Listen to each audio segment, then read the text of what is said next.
하나님 말씀 열왕기상 19장 11절 12절 말씀 함께 봉독하시겠습니다. 함께 읽습니다. 여호와께서 이르시되 너는 나아가서 여호와 앞에서 산에 서라 하시더니 여호와께서 지나가시는데 여호와 앞에 크고 강한 바람이 산을 가르고 바위를 부수나 바람 가운데에 여호와께서 계시지 아니하며 바람 후에 지진이 있으나 지진 가운데에도 여호와께서 계시지 아니하며 또 지진 후에 불이 있으나 불 가운데에도 여호와께서 계시지 아니하더니 불 후에 세미한 소리가 있는지라. 아멘. 계속해서 하나님의 말씀 우리가 나의 하나님, 치유하시는 하나님의 은혜에 대해서 우리가 계속 살펴보고 있는데요. 프랭카드에 나와 있는 것처럼 하늘아버지 나의 하나님이라고 하는 그런 주제로 우리가 말씀을 나누고 있습니다. 우리가 흔히 요즘 이제 많이 회자되고 있는 힐링, 그래서 하나님께서 우리를 힐링하신다, 치유하신다, 회복시켜 주신다라고 하는 그런 의미로 이제 여러분과 말씀을 나누고 있는데요. 그 이해를 돕기 위해서 힐링이라고 하는 그 7글자, 그 알파벳의 그 첫 글자들을 따서 여러분에게 이렇게 좀 하나님의 은혜의 어떤 항목들을 제시해 왔습니다. 뭐 그게 크게 여러분 염두에 두지 마시고 그냥 말씀 속에서 하나님이 우리와 함께 하시며 우리에게 은혜를 베풀어 주시고 우리를 늘 치유하시고 계시는구나라고 하는 그것만 이렇게 여러분 기억해 주시면 정말 좋을 것 같습니다. 조금 말씀을 좀 거슬러 올라가서 어떤 말씀을 좀 살펴보았는지 더듬어 보면요. 우리가 첫째 날에 첫 시작으로는 야곱의 삶에 대해서 우리가 좀 살펴보았습니다. 그래서 H로 시작하는 힐링의 H, 그래서 홀드라고 해서 우리를 붙잡아 주시는 의로운 오른손으로 우리를 붙잡아 주시고 우리를 도우시는 그 하나님에 대해서 야곱의 삶을 통해서 우리가 살펴보았고요. 두 번째 주일은 모세가 죽은 뒤에 이제 막대한 그 책무를 받아들여서 두려움 가운데 있을 수밖에 없는 그 여호수아의 삶을 통해서 하나님께서 우리에게 용기를 북돋아 주시는, 그래서 하나님의 능력으로 우리가 하나님의 일을 감당하도록 하시는 인커리지, 우리의 일을 격려하시는 그 하나님을 우리가 생각해 보았습니다. 세 번째 주일에는 요셉의 고난을 통해서 그 요셉의 삶을 그냥 홀로 내버려 두지 않으시고 하나님께서 함께 하심으로 모든 사람들이 요셉이 하나님이 함께 하심을 보았다라고 하는 그런 고백을 할 수 있도록 이 하나님이 우리와 함께 거하시는, 그래서 어바이드라고 하는 그런 의미로 우리가 좀 말씀을 생각해 보았습니다. 네 번째 주일, 맥추감사 주일과 함께 우리는 모세와 이스라엘 백성들을 살펴보았습니다. 그래서 그 삶을 인도하시는 저와 여러분들의 삶 역시도 하나님의 뜻 가운데서 은혜로 인도하시는, 리드하시는 그 하나님에 대해서 우리가 생각을 했고요. 지난 시간에는 우리가 다윗 왕의 삶을 살펴보면서 우리의 삶에 관여하시고 우리의 삶에 역사하셔서 우리를 직접 도우시는 그런 하나님, 인터빈이라고 하는 그런 말씀으로, 그런 단어를 통해서 하나님의 은혜를 생각해 보았습니다. 오늘은 그 6번째 시간으로요, 하늘아버지 나의 하나님, 그 치유와 회복에 관한 6번째 글자 N에 해당되는 near라고 되어 있는데요.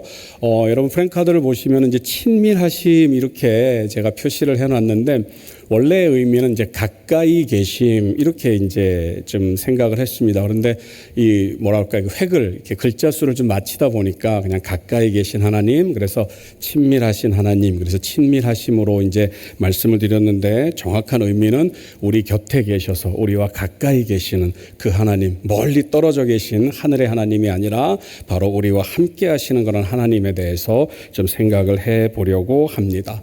오늘 말씀의 주인공은 우리가 잘 알고 있는 엘리야라고 하는 그런 선지자입니다. 엘리야는 이스라엘의 역사 속에서 가장 어두웠던 시기라고 일컫는 아합 왕 때에 하나님의 일을 감당했던 그러한 선지자입니다.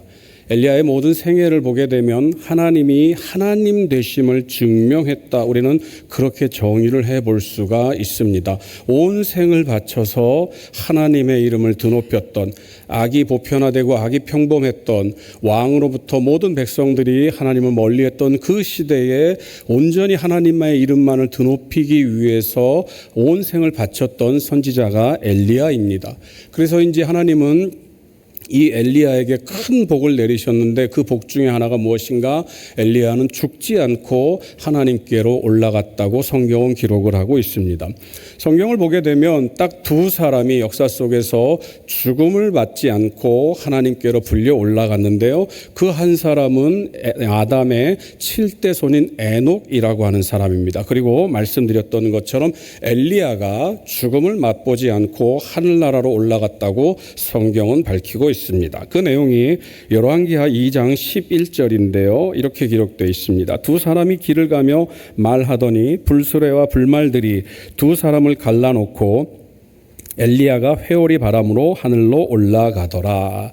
하나님께서 친히 엘리야를 불러 올라가실 정도로 엘리야는 능력의 사람이었습니다. 그리고 또 엘리야는 하나님께 불려간 이후에 또다시 이 땅에 내려와서 세상 사람들에게 자기의 모습을 드러냈던 적이 있습니다. 그 사건이 언제인가? 바로 엘리야가 이렇게 승천한 이후 약 850년에서 900년 정도의 시간이 흐른 뒤에 예수님이 이 땅에서 사역하실 때 엘리야가 그 모습을 드러냈습니다. 무슨 사건인가? 여러분이 잘 알고 계시는 변화산 사건을 우리가 잘 알고 있습니다. 예수님이 산에 올라가서 그 모습이 광채가 나고 희게 빛났는데 그때 예수님과 함께 이야기를 나누었던 두 사람이 있었는데 한 사람이 모세, 한 사람이 엘리야였다라고 하는 것입니다. 마태복음 17장 3절이 그 말씀을 이렇게 이야기를 합니다. 그때에 모세와 엘리야가 예수와 더불어 말하는 것이 그들에게 보이거늘. 엘리야는 이처럼 하나님의 능력에 사로잡힌 위대한 선지자였습니다. 하나님께 살아서 불려 올라갈 정도로 능력이 있었는데 엘리야는 그 이 땅에서의 그 사역 역시도 감히 다른 선지자가 범접하지 못할 정도의 큰 능력을 행했던 그러한 선지자였습니다.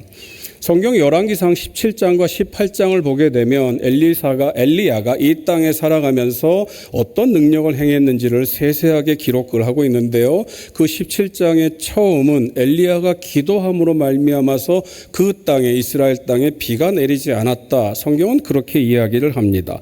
열왕기상 17장 1절을 보게 되면요. 우리 같이 한번 읽어보겠습니다. 길르앗에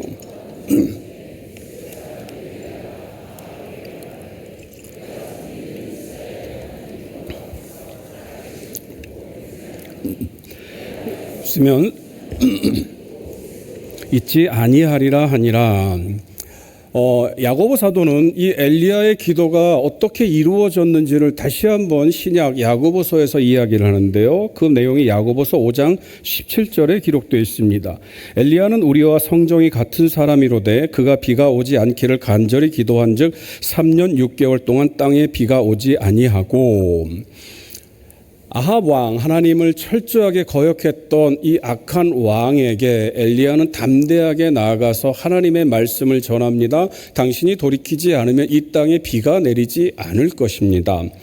우리가 같이 읽었던 열왕기상 17장 1절을 자세히 보게 되면 수년 동안 비도 이슬도 있지 아니하리라 이렇게 기록이 되어 있습니다.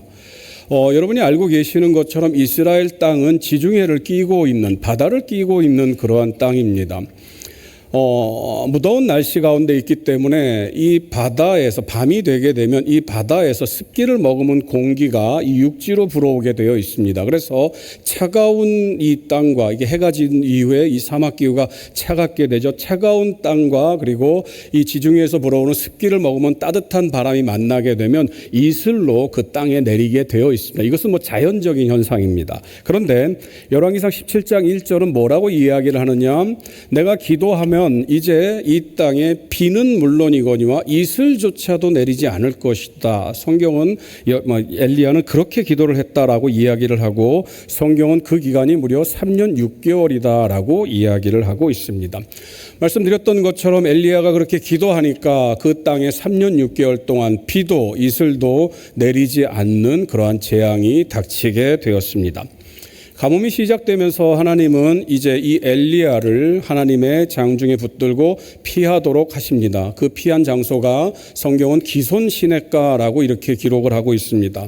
하나님은 엘리야를 기손 시냇가에서 물을 공급하시면서 그 엘리야가 먹고 견딜 수 있도록 까마귀를 통해서 떡과 고기를 공급했다. 성경은 그렇게 밝히고 있습니다. 열왕기상 17장 6절 말씀입니다. 까마귀들이 아침에도 떡과 고기를 저녁에도 떡과 고기를 가져왔고 그가 시냇물을 마셨으나 가뭄이 들었기 때문에 이제 그 기손에 있는 시냇가의 물도 말랐던 것 같습니다. 이제 하나님은 이 엘리야를 다시 다른 곳으로 이끄시는데 그곳은 어딘가 바로 시돈 땅에 있는 사르밧 지역에 있는 한 과부의 집으로 엘리야를 보내십니다. 엘리야는 그 과부에게 마지막 남은 가루와 기름으로 자신을 위해서 떡을 만들 것을 부탁을 합니다. 이 과부는 그 말씀에 순종하였고 하나님께서 그 과부에게 복을 내리셨는데 그 과부가 이 가뭄이 끝날 때까지 그 통의 가루가 마르지 않고 떨어지지 않고 병의 기름이 없어지지 않았다라고 성경은 말합니다. 열왕기상 17장 16절이 그 내용을 이렇게 말합니다. 여호와께서 엘리야를 통하여 하신 말씀같이 통의 가루가 떨어지지 아니하고 병의 기름이 없어지지 아니하리라. 가뭄이 들었고요. 엘리야가 기도함으로 그 땅에 비가 내리지 않는 가뭄이 들었습니다. 그리고 엘리야가 기도하니까 이제 한 과부의 집에 먹을 것이 떨어지지 않는 이적이 일어납니다. 그리고 심지어 엘리야는 그 사르밧 과부의 죽은 아들을 살렸다. 성경은 그렇게 밝히고 있습니다. 열왕기상 17장 22절인데요. 여호와께서 엘리야의 소리를 들으심으로 그 아이의 혼이 몸으로 돌아오고 살아난지라. 구약에 수많은 선지자들이 하나님의 사명을 감당했습니다. 그런데 그 어떤 선지자도 죽었던 사람을 살린 이적은 없었습니다. 엘리야와 그리고 엘리야의 제자인 엘리사 단 두 사람을 제외하고는 죽은 사람을 살리는 이적을 행했던 선지자는 아무도 없었습니다. 엘리야는 그런 능력의 사람이었던 것이지요. 그런데 무엇보다도 우리가 엘리야를 마음 깊이 새기고 있는 이유는 여러분이 잘 알고 계시는 갈멜산 사건입니다. 무슨 말입니까? 이제 엘리야가 온 백성들에게 갈멜산에 모이도록 이야기를 합니다. 그리고 그 갈멜산에 바알 선지자 450명과 아세라 선지자 400명 모두 850명의 이방 선지자들을 함께 불러 모읍니다. 그리고 백성들이 보는 앞에서 이방 선지자들에게 한 가지 내기를 제안하죠. 그것은 무엇입니까? 각자 제단을 쌓고 제물을 올려놓은 뒤에 각자의 신에게 빌었을 때 어떤 신이 분을 내려서 그 제물을 불태우는가. 열왕기상 18장 24절은 그 내용을 이렇게 묘사하고 있습니다. 너희는 너희 신의 이름을 부르라. 나는 여호와의 이름을 부르리니 이에 불로 응답하는 신 그가 하나님이니라. 백성이 다 대답하되 그 말이 옳도다. 엘리야가 제안을 하고 백성들이 동의를 합니다. 그리고 역시 바알과 아세라 선지자들도 함께 동의를 하죠. 먼저 바알과 아세라 선지자들이 자기의 신을 부르는 제의를 시작합니다. 제단을 쌓고 제물을 올려놓고 바알 신을 부릅니다. 아세라 신을 부릅니다. 아침에 시작해서 저녁이 될 때까지 아무리 부르짖어도 바알 신은 아세라 신은 무응답입니다. 제단의 제물은 꼼짝없이 그냥 햇빛에 말라만 가고 있습니다. 모두 지친 이제 해가 뉘엿뉘엿 떨어지는 그때가 되어서 이제 엘리야가 나서게 됩니다. 백성들을 가까이 불러 모으고 백성들이 보는 앞에서 12개의 돌을 가지고 제단을 쌓습니다. 그런데 제단을 쌓는 엘리야가 조금 이상한 행동을 합니다. 그것은 무엇인가? 바로 그 제단 둘레에 도랑을 하나 파는 것입니다. 그리고 나서 엘리야는 나무를 쌓아놓고 그리고 그 위에 각을 뜬 송아지를 제물로 올려둡니다.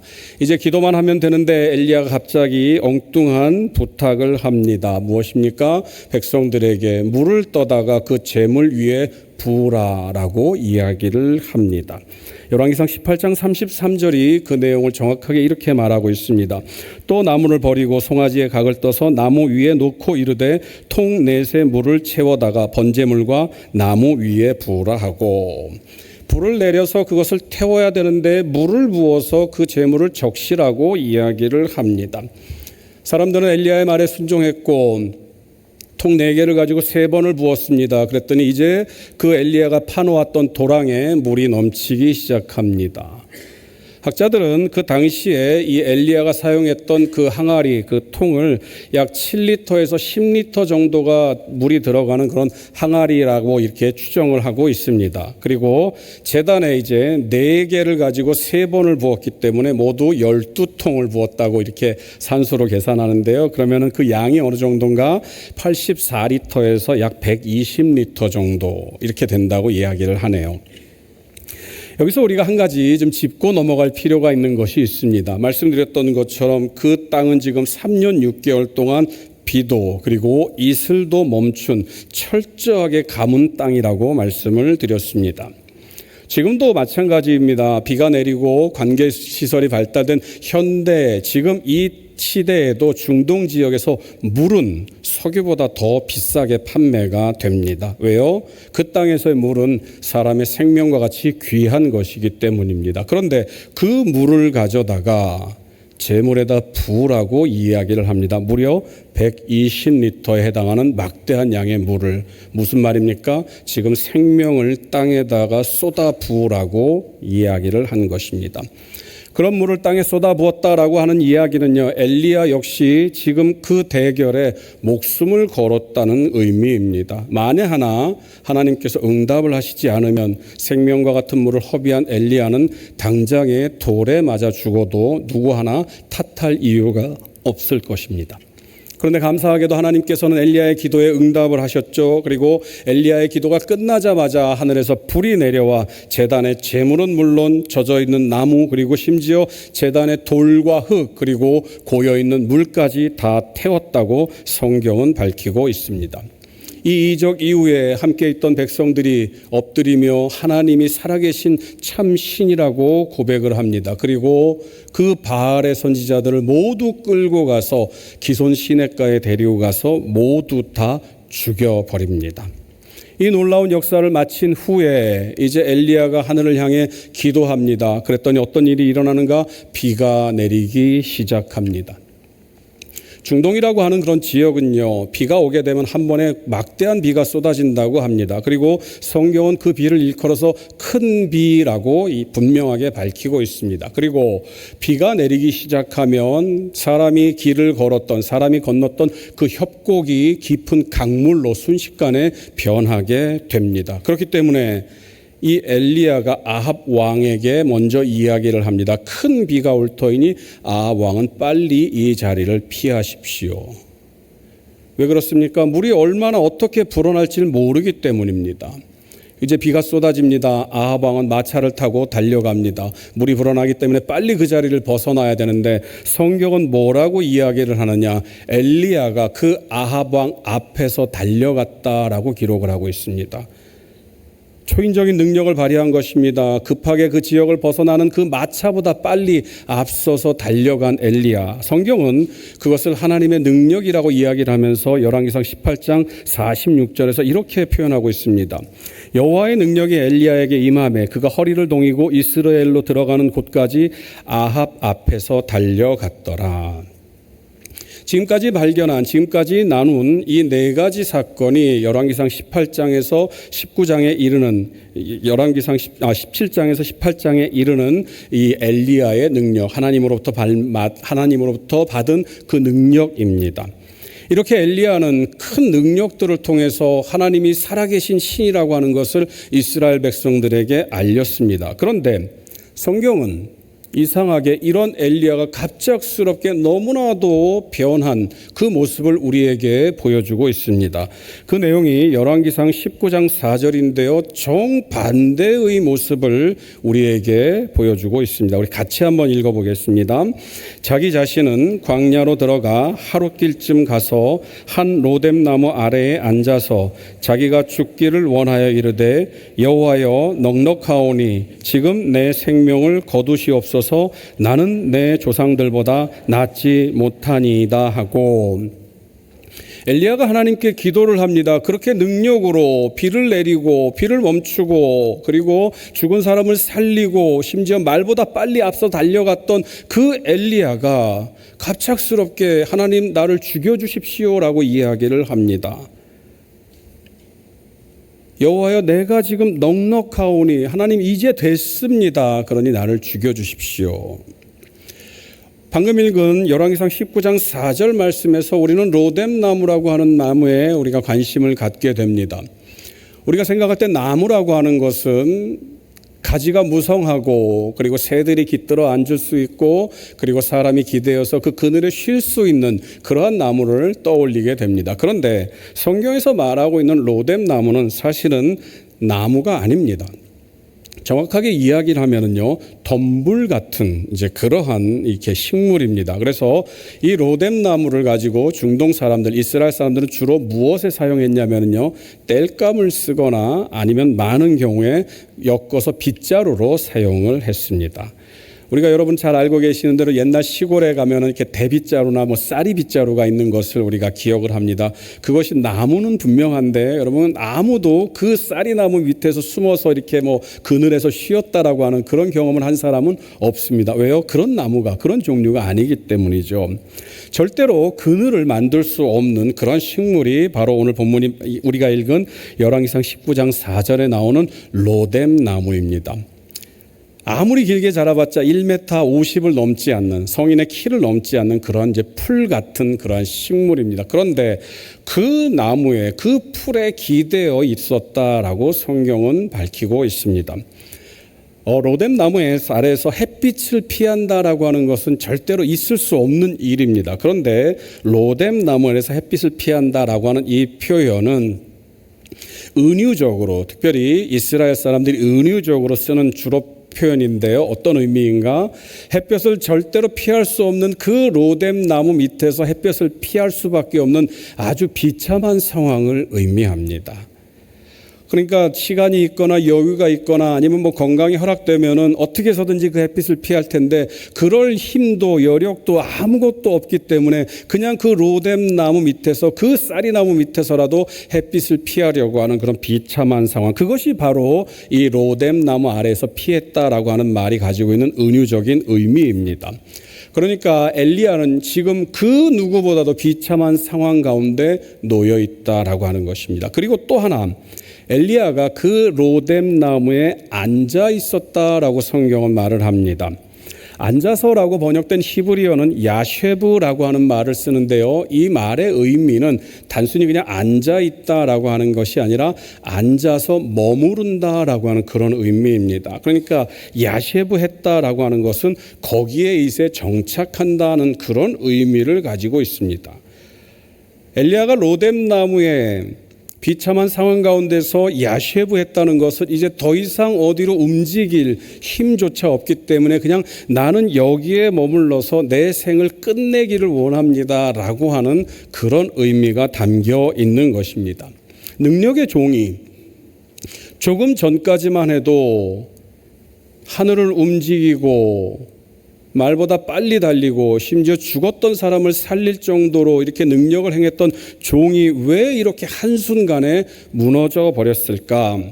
표면적인 이유는 아합 왕의 부인인 이세벨 때문이라고 성경은 말합니다. 열왕기상 19장 2절을 보게 되면 이 아합 왕의 부인 이세벨이 엘리야를 반드시 죽이겠다고 맹세하는 내용이 등장합니다. 이세벨이 사신을 엘리야에게 보내어 이르되 내가 내일 이맘때에는 반드시 내 생명을 저 사람들 중 한 사람의 생명과 같게 하리라. 그렇게 하지 아니하면 신들이 내게 벌 위에 벌을 내림이 마땅하니라 한지라. 사랑하는 성도 여러분, 이 말씀을 통해서 보면 표면적인 이유는 말씀드렸던 것처럼 이세벨 때문에 엘리야가 이렇게 낙심이 되고 무너진 것처럼 우리가 생각을 하기 쉽습니다. 그런데 엘리야가 정말 왜 이렇게 무너졌는지 그 이유를 알기 위해선 열왕기상 19장 10절과 14절을 보아야 합니다. 열왕기상 19장 10절입니다. 우리 같이 한번 읽어보겠습니다. 그가 대답하되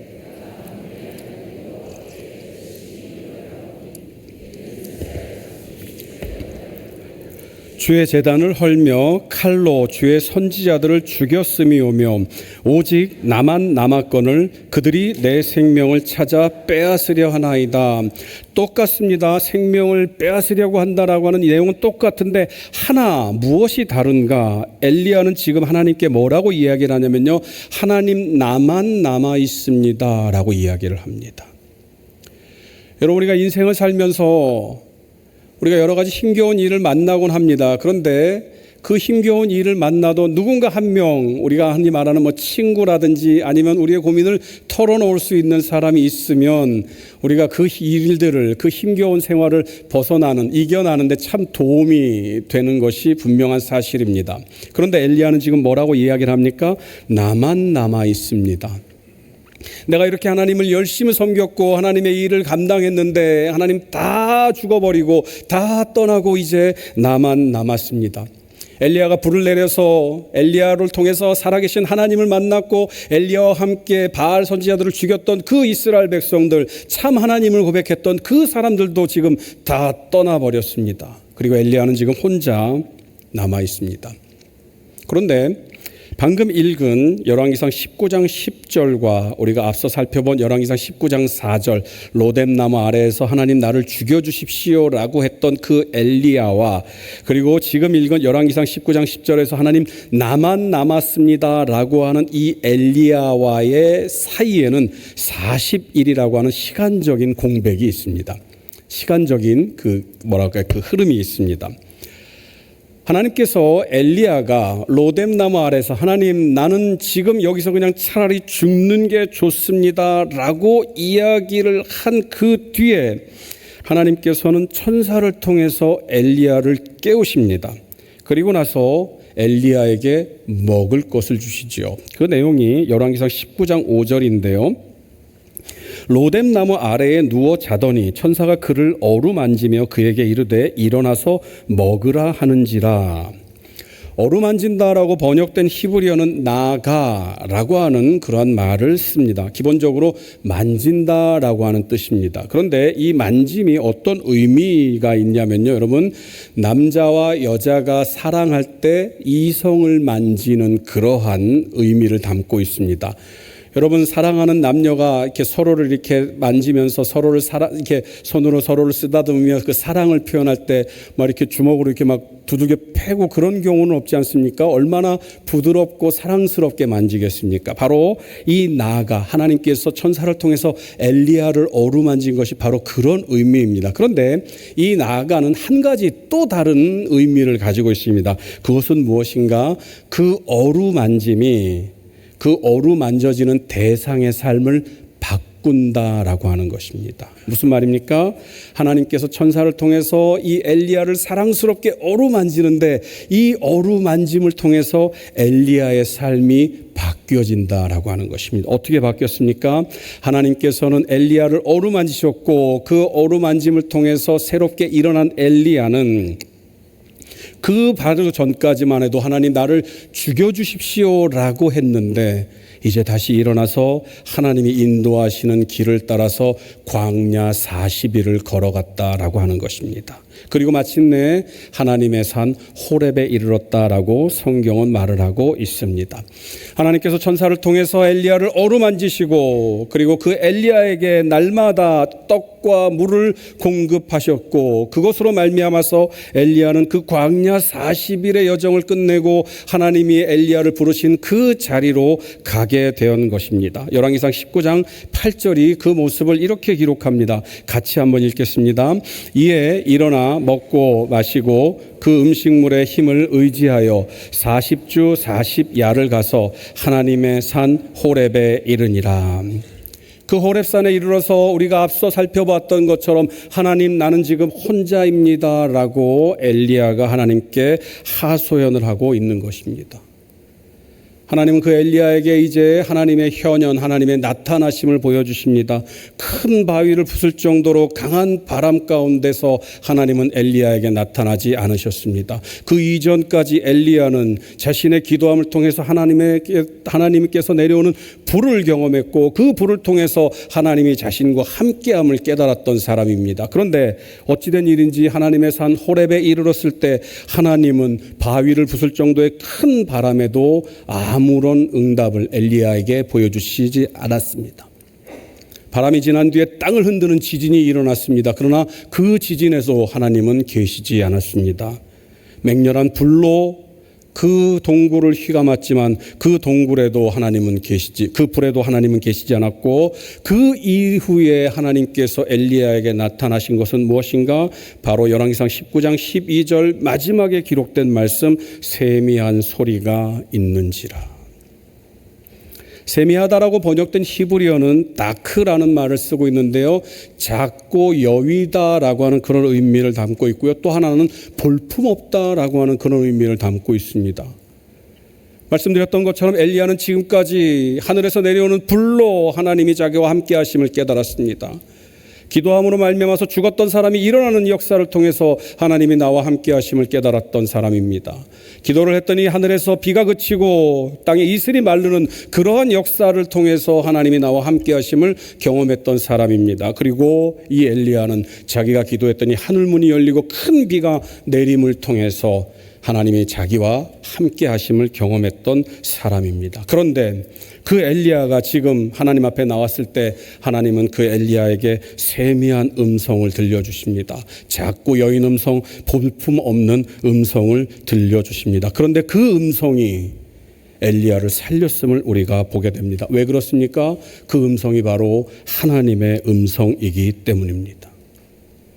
앞서 말씀드렸던 것처럼 엘리야가 로뎀나무에서 죽기를 원하고 그리고 하나님 앞에 나와서 하나님 나는 지금 혼자 있습니다라고 하는 이 시간 사이에는 40일의 간격이 있다고 말씀을 드렸습니다. 40일이 지나는 동안 하나님은 엘리야에게 천사를 보내서 계속해서 매일같이 떡과 물을 공급하셨습니다. 그런데 엘리야는 지금 이 40일이 지난 이 호렙산 앞에 와서 하나님께 뭐라고 얘기를 합니까? 하나님 나는 지금 혼자입니다. 그럼 이 40일 동안 엘리야는 지금 누구와 함께 그 광야의 길을 걸었던 것입니까? 눈을 뜨면 머리맡에 놓여있던 그 물과 떡은 누가 공급하신 것입니까? 그것은 바로 하나님께서 공급하셨는데 엘리야는 하나님이 지금 자기와 함께 하시는 이 40일의 여정을 지나면서도 여전히 하나님은 나와 함께 하시지 않는다라고 하면서 하나님 나는 지금 혼자입니다라고 이야기를 하고 있는 것입니다. 사랑하는 성도 여러분, 저와 여러분은 어떻습니까? 저와 여러분은 이 엘리야와 비교했을 때 우리는 어떤 마음을 가지고 있습니까? 우리 역시도 마찬가지 아닙니까? 우리 역시도 하나님이 우리와 함께 하시는 것을 큰 능력으로 기대하기를 원합니다. 강한 바람 가운데서 하나님이 역사하셨을 때 하나님이 나와 함께 하시는구나 고백합니다. 큰 불 가운데 역사하셨을 때 하나님이 나와 함께 하는 것이요 하나님 감사합니다라고 이야기를 합니다.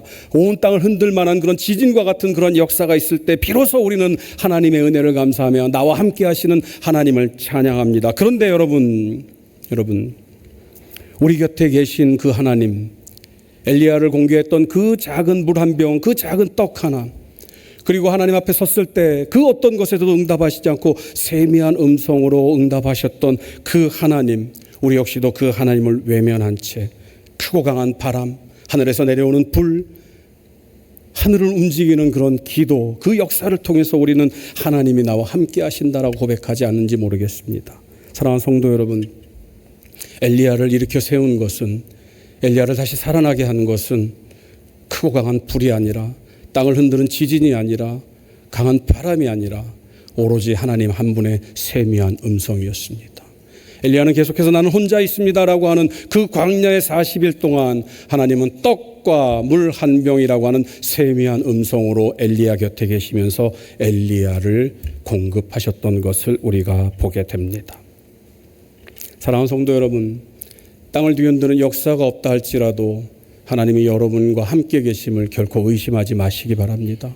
하나님 지금도 여전히 살아계셔서 세미한 음성으로 여러분이 인식하지 못하는 그 상황 속에서도 여전히 세미한 음성, 그 떡과 물 한 병으로 여러분과 함께 하시며 여러분 곁에서 여러분을 이끌고 계심을 절대로 의심하지 마시기 바랍니다. 개인적인 얘기를 잠깐 하겠는데요. 키르기스탄에 선교사로 나가 있는 장영국 선교사, 저희 교회가 후원하고 있는 선교사인데 제 친구입니다. 제가 힘겨운 삶을 살 때 이 친구가 저한테 큰 위로를 많이 줬죠. 그리고 이제 제가 이 자리에 있으면서 저도 이제 역시 그 친구에게 잘 지내냐 이렇게 자주 문자를 이렇게 보내곤 하는데요. 어제 문득 이제 그 친구가 생각이 났습니다. 그래서 이렇게 톡을 이렇게 보니까 한 달 만이더라고요. 생각은 계속 했는데 이제 톡을 보내는 게 이제 한 달 만인 겁니다. 그래서 한 달 만에 이제 톡을 보내면서 장 목사 잘 지냈어? 뭐 이제 이런 이야기를 했습니다. 그리고 제가 그런 이야기를 했죠. 자주 못해서 미안해. 생각은 안 한 건 아닌데 이게 좀 뭐 자꾸 바쁘다 보니까 그렇게 되네. 그랬더니 이 친구가 저한테 톡을 보냈습니다. 나는 너의 설교를 들으니까 항상 너랑 같이 있는 것 같아. 여러분 이것은 제 그냥 경험입니다. 그런데 이게 무슨 의미겠습니까? 이것을 저와 여러분들의 삶으로 그대로 환원시키면 저와 여러분들은 하나님 나는 지금 홀로 있습니다. 나는 지금 외롭습니다. 나는 지금 이 로뎀나무 아래에서 이 힘겨운 삶을 끝내기를 원합니다라고 이야기를 할 때 하나님은 여전히 세미한 음성을 통해서 우리에게 들려주고 계신다라고 하는 것입니다. 우리가 읽고 있는 성경 말씀 속에서 하나님은 여전히 여러분에게 말씀하고 계십니다. 그것이 우리 눈에 확 들어오는 어떤 큰 능력은 아니지만 우리가 말씀을 읽으면서 그 속에서 우리는 하나님의 세미한 음성을 들을 수가 있습니다. 강단에 선포되어지는 말씀을 통해서 우리는 하나님이 여러분과 함께 하신다라고 하는, 하나님이 나와 함께 하시며 내 곁에 계시다고 하는 그 하나님의 세미한 음성을 들을 수가 있습니다. 지치고 힘들어서 더 이상 기도할 여력이 없을 때라도 하나님은 여전히 세미한 음성, 그 작은 떡과 그 작은 물 한 병으로 여러분 곁에 계심을 믿으시기 바랍니다. 그리고 여러분이 낙심되어 지쳐 쓰러져 있을 때 하나님은 여러분을 어루만지며 말씀하십니다. 일어나 먹으라. 일어나 먹으라. 일어나 먹어야지 이 광야의 40일을 갈 것 아니냐. 사랑하는 성도 여러분, 엘리야를 깨우시며 말씀하셨던 그 하나님의 세미한 음성을 여러분 마음 가운데 새기시기 바랍니다. 그리고 그 하나님은 지금도 살아계셔서 여러분 곁에서 여러분에게 세미한 음성으로 말씀하십니다. 그것이 느껴지지 않는다 할지라도, 그것이 체험되지 않는다 할지라도 엘리야도 그랬지 않습니까? 하나님이 계속해서 공급하셨음에도 불구하고 하나님의 산에 이르렀을 때 나는 혼자입니다. 그러나 그것은 혼자가 아니었죠. 하나님이 함께 하시는 여정이었다라고 하는 것입니다. 엘리야와 함께 계신 그 하나님이 오늘도 살아계셔서 여러분 곁에 계심을 믿으시기 바랍니다. 그리고 여러분의 능력으로 이 삶을 이끌어가는 것이 아니라 바로 하나님이 공급하시는, 여러분 곁에서 공급하시는 그 세미한 음성, 그 떡과 물 한 병 때문에 여러분이 이 삶을 살아나갈 수 있음을 기억하시기 바랍니다. 그리고 여러분의 그 광야의 삶 속에서 날마다 여러분 곁에서 세미한 음성으로 여러분과 함께 하시는 그 하나님의 은혜에 감사하는 여러분들이 되시기를 간절히 소망합니다. 이 시간 우리 함께 말씀을 생각하며 기도하겠습니다. 여러분 광야의 삶에 계시지요? 힘겹고 어렵습니다.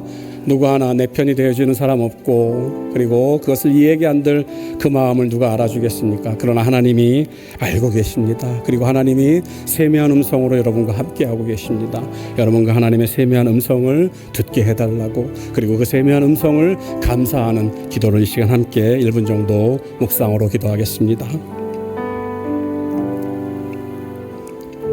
사랑의 하나님, 우리는 지금 로뎀나무 아래에 있는 엘리야처럼 하나님 앞에 엎드려 있음을 고백합니다. 하나님, 이제 됐으니 내 생명을 취하시옵소서라고 기도하는 그 엘리야의 그 간절한 그 낭망의 부르짖음이 우리의 부르짖음인지도 모르겠습니다. 엘리야가 광야 40일을 걸어가는 동안 하나님이 엘리야 곁에 계시며 엘리야를 인도하셨건만 엘리야는 여전히 하나님이 함께 하시지 않는 것처럼 이야기를 하고 나 혼자 있습니다라고 하나님 앞에 하소연했음을 보게 됩니다. 하나님, 우리도 마찬가지 아닌지 모르겠습니다. 이 로뎀나무 아래에 있지만 여전히 우리를 어루만지시면서 일어나 먹으라라고 말씀하시는 그 하나님의 은혜가 날마다 우리의 삶 가운데 있음에도 불구하고 하나님, 나는 혼자입니다, 나는 외롭습니다 라고 이야기하지 않았는지 하나님, 우리 자신을 돌아보게 하여 주시옵시고, 이 시간 우리에게 허락하신 이 말씀을 통하여 하나님께서 우리에게 들려주시는 그 세미한 음성, 일어나 먹으라라고 하는 그 위로의 말씀, 우리를 어루만져 주시는 그 하나님의 손길을 느끼는 귀한 시간 될 수 있도록 인도하여 주시옵소서. 그리하여서 하나님의 은혜로 말미암아, 그 능력으로 말미암아 이 광야의 삶을 기꺼이 견뎌 나아가는, 사랑하는 성도들이 될 수 있도록 하나님 함께하여 주옵소서. 감사드리며 예수님 이름으로 기도합니다. 아멘. 이제는 우리 주 예수 그리스도의 은혜와 하나님 아버지의 크신 사랑과 성령님의 감화 감동 충만하심이 로뎀 나무의 아래에 있지만 함께 하시는 하나님을 경험하며 그 하나님의 인도하심을 바라고 하나님께 우리의 모든 삶을 의탁하기로 다짐하는 사랑하는 주의 종들, 주의 백성들, 슬픔 가운데서도 새 힘을 얻기를 소망하는 귀한 종들 머리 위에 이제로부터 영원토록 함께 있을지이다.